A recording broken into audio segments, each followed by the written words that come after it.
샬롬 유 선생의 구속사 천국열차 유도순 목사님의 신구약 성경 파노라마를 낭독하는 시간입니다. 지금은 요한복음 파노라마 17장 9절에서 26절까지입니다. 제자들과 교회를 위한 기도. 첫째 단원 9절에서 19절. 저희를 보존하사 거룩하게 하옵소서. 둘째 단원 20절에서 27절. 저희로 하나 되게 하옵소서. 17장 전체를 가리켜 대제사장적 기도라고 말합니다.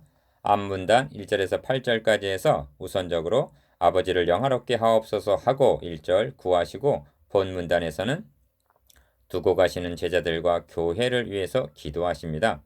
도표를 보시면 제자들과 교회를 위한 기도를 중심으로 보존하사 거룩하게 하옵소서 하시고 첫째 단원 하나 되게 하옵소서 하고 구합니다. 둘째 단원 대제사장적 기도를 통해서 현대교회에 바라시는 바가 무엇인가를 깨닫는 각성이 있어야 할 것입니다.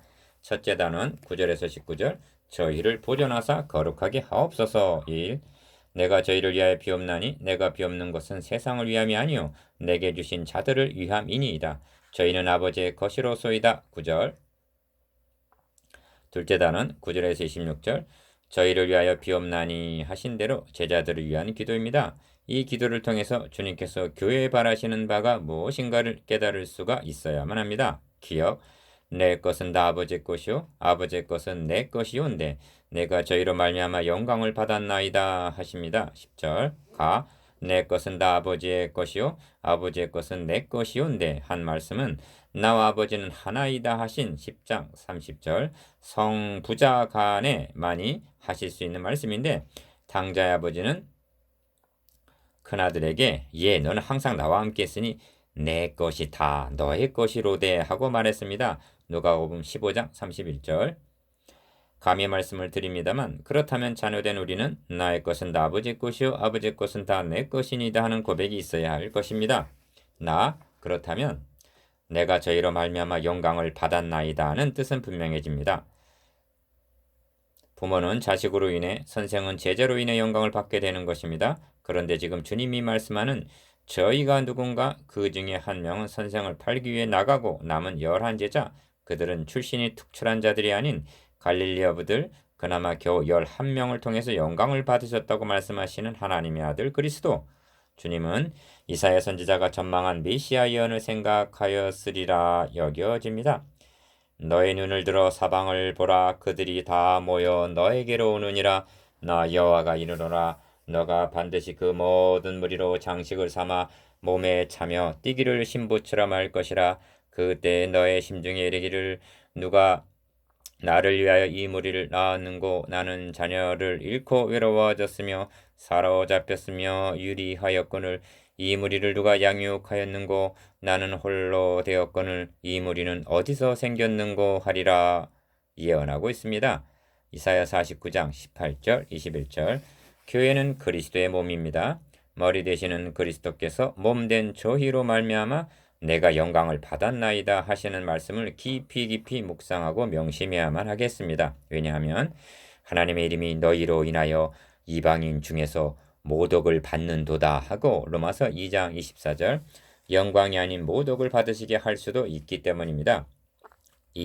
이런 서론적인 말씀 다음에 첫 기도 제목은 나는 세상에 더 있지 아니하오나 저희는 세상에 있사옵고 나는 아버지께로 가옵나니 거룩하신 아버지여 내게 주신 아버지의 이름으로 저희를 보존하사 우리와 같이 저희도 하나가 되게 하옵소서 하고 11절 보존과 하나 되게 해달라고 간구하십니다. 보존이라는 말이 3번 등장하는데 11절, 12절, 15절, 12절에서 19절까지는 보존해달라는 구체적인 진실이고 하나 되게 해달라는 기도는 셋째 단원의 중심 주제가 됩니다. 20절에서 26절 기억 아버지의 이름으로 보존해달라고 말씀하신다는 점을 유념해야만 합니다. 12절에서도 내가 저희와 함께 있을 때 내게 주신 아버지의 이름으로 저희를 보존하와 지키었나이다 하십니다. 아버지의 이름과 보존이 결부되어 있는데 그리스도인들을 보존해 주시지 않을 수 없는 것은 아버지의 이름이 걸려 있기 때문이라는 뜻이 됩니다. 그렇습니다. 저희는 아버지의 것 6절 9절 즉 하나님의 소유된 백성들이기 때문입니다. 바벨론 포수 중에 부르짖은 다니엘의 기도는 나의 하나님이여 주 자신을 위하여 하시옵소서. 이는 주의 성과 주의 백성이 주의 이름으로 일컫는 바 됨이니이다 하고 다니엘 9장 19절 주의 이름이 붙어 있다는 점을 강조하고 있습니다. 이에 응하여 하나님께서는 내가 이렇게 행함 포로 귀환케 하는 것은 너희를 위함이 아니요 너희가 들어간 그 열국에서 더럽히 나의 거룩한 이름을 위함이라 하십니다. 에스겔 36장 22절 니은 그 중에 하나도 멸망치 않고 오직 멸망의 자식뿐이오니 이는 성경을 응하게 함이니이다 하시는데 12절 하반절 이는 보존과는 정반대 멸망의 자식을 가리킵니다. 3.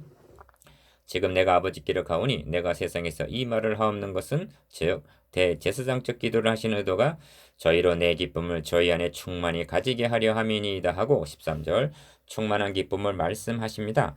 오래 사는 것만이 중요한 것이 아니라 건강해 하듯이 보존하여 주시는 것만이 아니라 기뻐하게 해달라는 말씀입니다. 기억, 왜 충만한 기쁨이 필요한가? 내가 아버지의 말씀을 저에게 주었사오매 세상에 저희를 미워하였사오니 이는 내가 세상에 속하지 아니함 같이 저희도 세상에 속하지 아니함을 인함이니이다 하고 14절 세상에서 박해를 당하게 될 것이기 때문입니다. 오늘날은 기도, 전도, 감사 등은 중요하게 여기면서도 기쁨이라는 주제는 등한히 여기는 경향이 있습니다. 사도는 항상 기뻐하라를 데살로니가전서 5장 16절 기도 감사보다도 우선적으로 말씀하고 있습니다. 이는 중요할 뿐만이 아니라 핵심적인 주제 중 하나입니다. 생각해 보십시오. 기쁨이 없는 자에게서 감사의 기도가 나올 수가 있겠는가? 또한 부모가 자녀들에게 귀하고 값진 것을 선물할 때에는 자녀들이 기뻐하는 것을 기대하기 때문이 아니겠습니까? 하나님께서 진노를 받아 마땅한 자들에게 독생자를 주시고 대속제물로 세우셔서 구원의 선물을 주셨는데 기뻐하지 아니하는 모습을 상상인들 할 수가 있겠습니까? 주님은 15장 12절에서도 내가 이것을 너에게 이름은 내 기쁨이 너희 안에 있어 너의 기쁨을 충만하게 하려 함이니라 말씀하시고 16장 24절에서도 너희 기쁨이 충만하리라 하십니다. 기쁨도 조금 기뻐하는 것이 아니라 충만하기를 원하고 계십니다. 본문에서도 저희로 내 기쁨을 저희 안에 충만하게 가지게 하려 함이니이다 하고 말씀하십니다. 하나님께서는 이는 그리스도 예수 안에서 너희를 향하신 하나님의 뜻이니라 하고 데살로니가전서 5장 18절 자녀들이 기뻐하는 것 보시기를 이토록 바라고 계십니다. 이것이 무리한 요구요 감당 못할 기대라고 생각하십니까? 16장 22절에서는 너희 기쁨을 빼앗을 적 없느니라 말씀하시는데 우리는 이 기쁨을 빼앗기고 있는 것은 아닙니까? 4. 내가 비옵는 것은 저희를 세상에서 데려가시기를 위함이 아니요 오직 악에 빠지지 않게 보존하시기를 위함이니이다 하고 15절 또다시 보존하여 주시기를 간구하십니다. 이는 주기도에 우리를 시험에 들게 하지 마옵시고 다만 악에서 구하옵소서 하신 마태복음 6장 13절 말씀과 상통합니다. 기억 내가 세상에 속하지 아니함 같이 저희도 세상에 속하지 아니하였삼나이다 하십니다. 16절 가 세상에 속한 자들이 아니라 하시면서 나 세상에서 데려가시기를 위함이 아니라 하시는 말씀에서 그리스도인들이 세상에 있어야 하는 존재 이유와 삶의 목적을 깨달을 수가 있는 것입니다. 5. 저희를 진리로 거룩하게 하옵소서 아버지의 말씀은 진리니이다 하고 17절 거룩을 말씀하시는데 이 거룩을 문맥적으로 보면 악에 빠지지 않는 것 15절 세상에 속하지 아니하였다는 16절 말씀 다음에 하신 말씀입니다. 즉 거룩은 세속과 구별되는 교회가 교회됨의 표지인 것입니다. 그리고 거룩은 진리로 거룩하게 하옵소서 즉 말씀으로 가능하여진다 하십니다. 주님은 15장 3절에서 너희는 내가 일러준 말로 이미 깨끗하여졌으니 하고 깨끗하게 하는 방도가 말씀임을 나타내셨습니다. 보존은 아버지의 이름으로 거룩은 아버지의 말씀으로 유지할 수 있다는 말씀입니다. 보존도 중요하지만 거룩하게 보존되어야 한다는 점은 치명적으로 중요하기 때문입니다. 기억 아버지께서 나를 세상에 보내신 것 같이 나도 저희를 세상에 보내었고 하십니다. 18절 그리스도인들이란 세상에 속한 자가 아닌데 14절 16절 세상에 있는 것은 11절 세상에 보냄을 받았기 때문이요 이는 수행해야 할 사명이 있기 때문이라는 말씀입니다. 교회는 세상으로부터 불러냄을 받은 사람들의 공동체요. 이들을 훈련해서 세상의 빛과 소금이 되라고 보냄을 받은 자들인 것입니다. 니은 이 점에서 중요한 것은 또 저희를 위하여 내가 나를 거룩하게 하오니 이는 저희도 진리로 거룩함을 얻게 하려 함이니이다 하고 19절 자신의 거룩과 제자들의 거룩을 결부시킨다는 점입니다. 그러면 내가 나를 거룩하게 하오니 하신 말씀이 무슨 뜻인가? 그 뜻이 저희를 위하여라는 말씀에 나타나는데 그는 우리를 위하여 자신을 버리사 향기로운 제물과 생축으로 하나님께 드리셨다는 뜻입니다. 에베소서 5장 2절 하나님께 드려지는 제물의 불가결의 조건이 거룩하고 흠이 없어야 하는 것이기 때문입니다. 이처럼 주님께서 우리를 위하여 거룩한 제물이 되어주시고 너희는 하나님께로부터 나서 그리스도 예수 안에 있고 예수는 하나님께로서 나와서 우리에게 지혜와 의로움과 거룩함과 구속함이 되셨다면 고린도전서 1장 30절 너희 몸을 하나님이 기뻐하시는 거룩한 산 제사로 드려야 함은 로마서 12장 1절 너무나 당연한 것이 아니겠습니까? 이것이 저희를 보존하사 거룩하게 하옵소서 하신 기도의 뜻입니다. 셋째 단원 20절에서 26절 저희로 하나가 되게 하옵소서 6. 내가 비옵는 것은 이 사람들만 위함이 아니요 또 저희 말을 인하여 나를 믿는 사람들도 위함이니 하고 20절 기도는 주님의 재림의 날까지 지상에 존재하게 될 모든 교회를 위하는 것으로 확장이 됩니다. 기억 이 사람들만 위함이 아니요 하신 것을 10장 16절에서는 또 이 우리에 들지 아니한 모든 다른 양들이 내게 있어 내가 인도하여야 할 터이니 저희도 내 음성을 듣고 한 무리가 되어 한 목자에게 있으리라 하고 말씀하셨습니다. 또 저희 말을 인하여 나를 믿는 사람들도 위함이라 하심은 그러므로 너희는 가서 모든 족속으로 제자를 삼아 하신 마태복음 28장 19절 복음이 만민에게 확장될 것을 전망하는 기도인 것입니다. 니은 기도의 핵심은 아버지께서 내 안에 내가 아버지 안에 있는 것 같이 저희도 다 하나가 되어 우리 안에 있게 하사한 21절 상반절 하나됨에 있습니다. 하나가 되게 해달라는 말씀이 11절, 21절, 22절, 23절에 반복적으로 강조되어 있습니다. 그리고 본문을 주목해보면 아내라는 말이 3번 등장하는데 성도 상호 간에 하나 되는 것만이 아니라 성도들이 하나 되어 우리 안에 있게 하사 즉 성부와 성자 안에 있게 해달라는 말씀입니다. 주님은 이미 14장 20절에서 그날에는 내가 아버지 안에 너희가 내 안에 내가 너희 안에 있는 것을 너희가 알리라 하고 말씀하셨습니다. 이는 인간의 표현이나 인식 능력의 한계를 뛰어넘는 경지인 것입니다. 다만 그리스도인들은 어린이가 어머니 품에 안겨 있듯이 아버지 품에 주님 품에 안겨 있는 자들이라고 밖에는 표현할 수가 없는 것입니다. 디귿 이처럼 교회가 내적으로 하나가 될 때 외적으로는 세상으로 아버지께서 나를 보내신 것을 믿게 하옵소서 21절 하반절 즉 전도의 문이 열리게 되리라는 말씀입니다. 7. 내게 주신 영광을 내가 저희에게 주었사오니 이는 우리가 하나가 된 것 같이 저희도 하나가 되게 하려 함이니이다. 22절 10절에서는 내가 저희로 말미암아 영광을 받았나이다 하셨는데 본문에서는 내게 주신 영광을 내가 저희에게 주었다 하십니다. 그 의미가 무엇인가?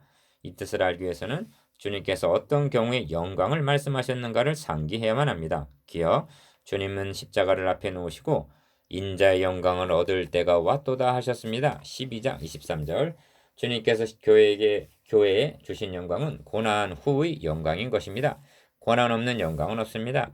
그렇다면 내게 주신 영광을 저희에게 주었다는 뜻은 그와 함께 영광을 받기 위하여 고난도 함께 받아야 될 것이라는 뜻이 되는 것입니다. 로마서 8장 17절 이를 알았기에 사도들은 그 이름을 위하여 능욕받는 일에 합당한 자로 여기심을 기뻐하면서 공의 앞을 떠나니라 하는 것입니다.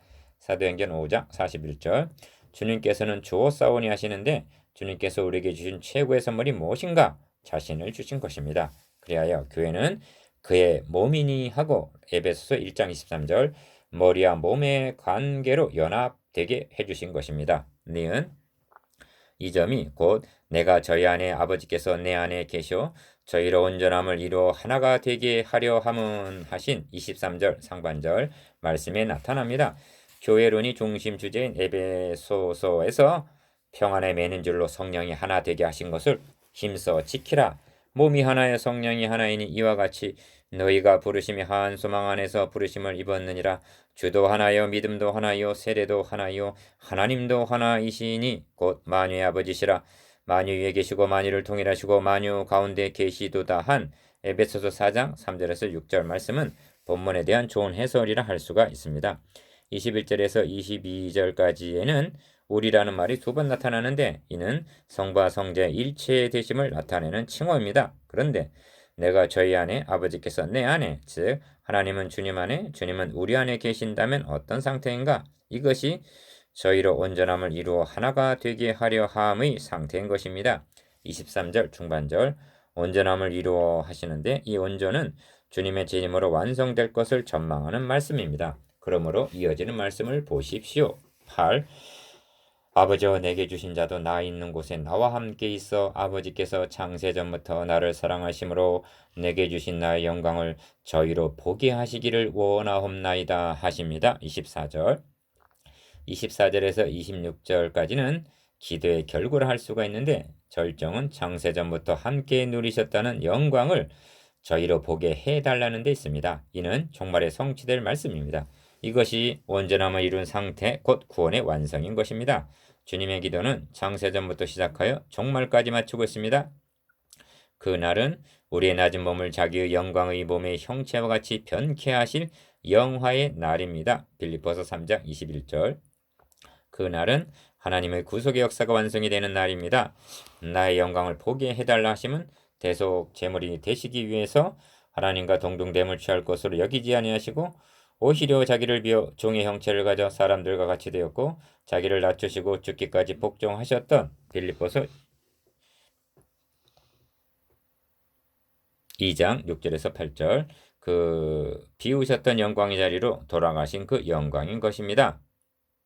기억 의로우신 아버지요 세상이 아버지를 알지 못하여도 나는 아버지를 알았었고 저희도 아버지께서 나를 보내신 줄 알았삼나이다. 25절 11절에서는 거룩하신 아버지요 하셨는데 이 시점에서는 어찌하여 의로우신 아버지라 하시는가? 이는 나의 영광을 저희로 보게 하시기를 원하옵나이다 한 24절 하반절 말씀과 결부가 되는 것입니다. 저희가 누군가를 생각해 보시기를 바랍니다. 죄로 말미암아 하나님 존전에서 추방을 당했던 아담의 후예 바로 우리들입니다. 그런 우리를 어떤 방도로 영광을 보도록 참여시켜 주셨는가? 많은 아들을 이끌어 영광에 들어가게 하시는 일에 저희 구원의 주를 고난으로 말미암아 온전케 하심이 합당하도다 한 히브리서 2장 10절 합당한 방법 즉 의로우신 방법으로 행해 주셨기 때문에 의로우신 아버지요 하시는 것입니다. 니은 내가 아버지의 이름을 저에게 알게 하였고 또 알게 하려니 이는 나를 사랑하신 사랑이 저희 안에 있고 나도 저희 안에 있게 하려 함이니이다 하고 26절 대제사장적 기도는 마치고 있습니다. 첫 말씀은 때가 이르렀사오니 하신 1절 고난이고 마지막 말씀은 아버지의 이름입니다. 아버지의 이름이란 하나님 자신을 가리키는 표현입니다. 성경은 하나님의 자기 계시입니다. 내가 이를 위하여 이때 왔나이다 하신 목적도 아버지의 이름을 영화롭게 하시기 위해서요. 12장 28절 그래서 아버지의 이름을 저에게 알게 하였고 또 알게 하리니 하시는 것이 마지막 말씀인 것입니다.